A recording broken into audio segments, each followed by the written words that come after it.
Sir ప్రక్రియలో digitalisation ఆలస్యమవుతున్న నేపథ్యంలో అధికారులు నిష్పక్షపాతంగా పనిచేయాలని మాజీ మంత్రి నెల్లూరు జిల్లా వైసీపీ అధ్యక్షుడు కాకాని గోవర్ధన్ రెడ్డి అన్నారు. ఆయన కోవూరు నియోజకవర్గం ఇన్ఛార్జ్ మాజీ మంత్రి నల్లప్రెడ్డి ప్రసన్నకుమార్ రెడ్డితో కలిసి జిల్లాలో సర్లో జరుగుతున్న వ్యవహారాలను డిఆర్ఓ దృష్టికి తీసుకువెళ్లారు. ఈ సందర్భంగా ఆయన మాట్లాడుతూ బిఎల్ఓలను అధికార పార్టీ లోబర్చుకుని డిజిటలైజేషన్ ప్రక్రియలో జాప్యం జరుగుతుందని ఆయన పేర్కొన్నారు. అర్హత గల ఓట్లు ఒక్కటి కూడా తొలగించకూడదని, దొంగ ఓట్లు రాకుండా చర్యలు తీసుకోవాలని ఆయన సూచించారు. ఈ కార్యక్రమంలో వైసీపీ రాష్ట్ర కార్యదర్శి వీరి చలపతిరావు తదితరులు హాజరయ్యారు.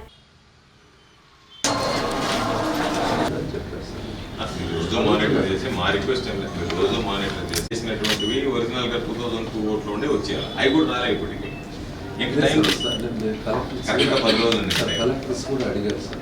ఎవరో అంటే గవర్నమెంట్ నుంచి ఆల్ వర్క్స్ అంతా కూడా సస్పెండ్ చేసి కేవలం ఈ పని మాత్రమే చేయాలి. మామూలుగా వాళ్ళు కొంతమంది చేయలేని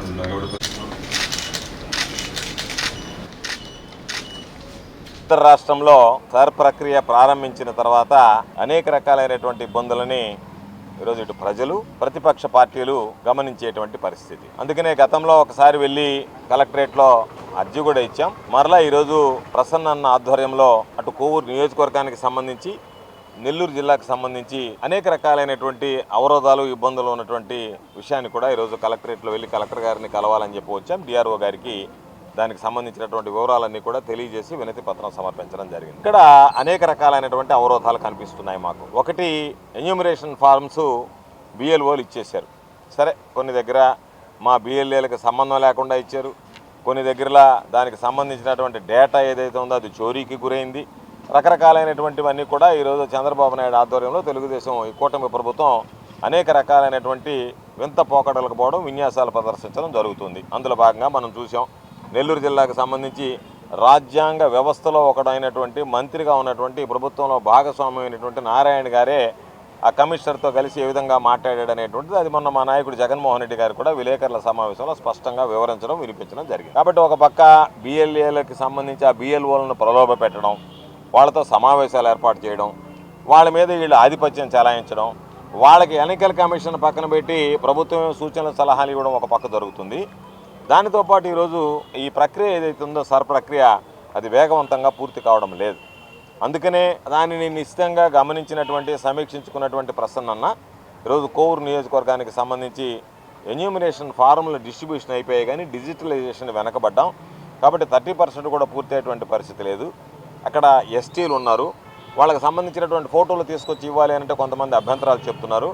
కాబట్టి ఇది సజావుగా, సాఫీగా జరిగేటువంటి విధంగా కలెక్టర్ గారు జోక్యం చేసుకోవాల్సినటువంటి పరిస్థితి ఏర్పడింది అని చెప్పడం జరిగింది. నిన్న మాకు సంబంధించినటువంటి ఎన్నికల కమిషన్కి, సిఇఓ గారికి, అదేవిధంగా ప్రధాన ఎన్నికల కమిషన్కి కూడా మా పార్టీకి సంబంధించినటువంటి అప్పిరెడ్డి గారు, జనరల్ సెక్రటరీగా ఉన్నటువంటి లేళ్ల అప్పిరెడ్డి శాసన మండలి సభ్యుడు మా పార్టీ తరఫున వెళ్ళి ఇది డిజిటలైజేషన్ అనుకున్నటువంటి గడువు లోపల పూర్తయ్యేటువంటి పరిస్థితి లేదు, కాబట్టి కాస్త సమయాన్ని పొడిగించాలని చెప్పి కూడా ఎన్నికల కమిషన్ కోరడం జరిగింది. అందుకే ఈరోజు చెప్పాం, మీరు ఎన్నికల కమిషన్ ఒక పక్క ఎట్టి పరిస్థితుల్లో కూడా మేము పొడిగించము, 14వ తేదీ కల్లా మీరు పూర్తి చేయాల్సిందే అని చెప్పి స్పష్టమైనటువంటి ఆదేశాలు ఇవ్వడం జరిగింది అని చెప్పి అటు కలెక్టర్ గారు, ఇటు అధికారులు చెప్తున్నటువంటి నేపథ్యంలో ఈ డిజిటలైజేషన్ ప్రక్రియ పూర్తి కాకపోతే చాలామంది ఓటు హక్కును కోల్పోయేటువంటి పరిస్థితి ఏర్పడింది. కాబట్టి డిజిటలైజేషన్ పూర్తి కాగలిగితేనే అర్హత కలిగిన వాళ్ళందరికీ కూడా ఓట్లు వస్తాయి. కాబట్టి మ్యాపింగ్ పూర్తయింది, ఎన్యూమరేషన్ ఫామ్స్ రిటర్న్ చేశారు, సంతకాలు పెట్టి అన్ని రకాలైనటువంటి ప్రక్రియ పూర్తయినా, ఫిజికల్ ఫామ్లో వాళ్ళకి చేరినా డిజిటలైజేషన్ కూడా 14వ తేదీ కల్లా పూర్తి కావాలని చెప్పి ఎన్నికల కమిషన్ నిబంధన ఉన్నటువంటి నేపథ్యంలో ఈరోజు దాన్ని పూర్తి చేయలేకపోతున్నారు. కాబట్టి మీరు ఏ విధంగా పూర్తి చేస్తారు, ఎటువంటి మీరు దానికి సంబంధించినటువంటి ఏర్పాట్లు చేశారని చెప్పి డిఆర్ఓ గారిని అడగడం జరిగింది. ఆయనేమో రోజు మేము ఒక టార్గెట్ ఇచ్చాము, ఆ టార్గెట్ ప్రకారం ఖచ్చితంగా ఇవ్వాల్సిందని చెప్పి అక్కడ ఉన్నటువంటి బిఎల్ఓలను ఆదేశించడం జరిగిందని చెప్పడం జరిగింది. అయితే వినడానికి బాగుంది, చెప్పిన విధానం బాగుంది, కానీ ఆచరణలో అది కనిపించడం లేదు. కారణం ఏమంటే కొంతమంది విఆర్ఏలు అంటే గతంలో తలారీలుగా పనిచేసినటువంటి వాళ్ళు ఈరోజు విఆర్ఏలుగా ఉన్నారు. ఆ విఆర్ఏలను కూడా బిఎల్ఓలుగా వేశారు. కాబట్టి వాళ్ళకి కంప్యూటర్ నాలెడ్జ్ లేదు కొంతమంది. కాబట్టి రకరకాలైనటువంటి ఇబ్బందులు ఉన్నాయి. క్షేత్రస్థాయిలో మీరు ఎవరైతే బిఎల్ఓలుగా వేశారో ఆ బిఎల్ఓల్లో చాలామందికి ఆ ఏ విధంగా ఫామ్స్ నింపాలి, ఏ విధంగా డిజిటలైజ్ చేయాలనేటువంటి ఆలోచన లేదు. కాబట్టి వాళ్ళు కాస్త వెనకబడేటువంటి పరిస్థితి ఏర్పడింది. కాబట్టి వీటన్నిటిని దృష్టిలో పెట్టుకొని ఒక్క అర్హత కలిగినటువంటి ఓటు కూడా పోకుండా, దొంగ ఓటు చేరకుండా ఈ డిజిటలైజేషన్ ప్రక్రియ కూడా సజావుగా, సాఫీగా జరగాలనేటువంటి ఆలోచనతో కోవూరు నియోజకవర్గానికి సంబంధించి అదేవిధంగా నెల్లూరు జిల్లాలో ఉన్నటువంటి అన్ని నియోజకవర్గాలకు సంబంధించి కూడా చర్యలు తీసుకోండి అని చెప్పి ఈరోజు ప్రత్యేకంగా ప్రసన్న ఆధ్వర్యంలో కోవూరు నియోజకవర్గం అదేవిధంగా సర్వేపల్లి నెల్లూరు జిల్లాకు సంబంధించినటువంటి వివిధ నియోజకవర్గాలకు సంబంధించినటువంటి వైఎస్ఆర్ కాంగ్రెస్ పార్టీ శ్రేణులు దీని మీద అనుభవం ఉన్నటువంటి వ్యక్తులు అందరం వెళ్ళి వివరించడం జరిగింది. దానికి సంబంధించి మేము ఆశిస్తున్నాం, ఆకాంక్షిస్తున్నాం. జిల్లా కలెక్టర్ గారిని కలవలేకపోయాం, డిఆర్ఓ గారిని కలిసి ఆయనకి వినతిపత్రం సమర్పించాం, అన్ని విషయాలు తెలియజేశాం. కాబట్టి 2 విషయాలు ఆలోచన చేయండి. ఒకవేళ మీరు దానిని అనుకున్నటువంటి సమయం లోపల పూర్తి చేయగలిగితే ఇబ్బంది లేదు, కానీ పూర్తి చేయలేనటువంటి పరిస్థితుల్లో కలెక్టర్ అయినా సరే ఎన్నికల కమిషన్ను కోరి అదనపు గడువు తీసుకోవాల్సినటువంటి అవసరం ఉంది. లేదనుకుంటే మీరు ప్రత్యేకమైనటువంటి ఏర్పాట్లు చేసి ఏ రోజు వచ్చినటువంటి ఎన్యూమరేషన్ ఫార్ముల్ని ఆ రోజు పూర్తి చేయడం, అదేవిధంగా రాని డిస్ట్రిబ్యూషన్ అయినటువంటి ఎన్యూమరేషన్ ఫామ్స్ ఎక్కడైతే రాలేదో వాటిని కలెక్ట్ చేసుకోవడం, వాటికి అవసరమైనటువంటి, ఎందుకంటే నిరక్షరాస్యులు ఎక్కువ మంది ఉన్నారు, వాళ్ళకి దీని పట్ల అవగాహన లేదు. కాబట్టి మీరు అవగాహన కల్పించేటువంటి సమయం లేదు.